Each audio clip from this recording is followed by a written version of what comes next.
എൻ്റെ മണിമലയാർ എൻ്റെ ജീവൻ എന്ന പേരിലാണ് നദീ സംരക്ഷണ പദ്ധതി ബ്ലോക്ക് പഞ്ചായത്ത് നടപ്പിലാക്കുന്നത്.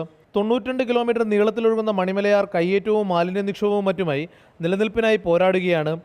ഈ സാഹചര്യത്തിലാണ് ബജറ്റിൽ 50 ലക്ഷം രൂപ വകയിരുത്തി പുഴയുടെ വീണ്ടെടുപ്പിനായി ബ്ലോക്ക് പഞ്ചായത്ത് മുൻകൈ എടുത്തിരിക്കുന്നത്. ഇതിൻ്റെ ഭാഗമായി ആദ്യഘട്ടത്തിൽ സർവേ നടത്തും.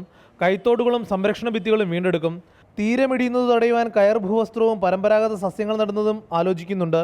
SPC, NSS, സന്നദ്ധ സംഘടനകൾ എന്നിവയുടെ സഹായത്തോടെ പുഴക്കൂട്ടായ്മകൾ രൂപീകരിച്ച് ജനകീയ പങ്കാളിത്തത്തോടെ മണിമലയാറിൻ്റെ വീണ്ടെടുപ്പ് സാധ്യമാക്കുകയാണ് ലക്ഷ്യമെന്ന് Mallappally block panchayat vice president Kunjukoshy Paul പറഞ്ഞു.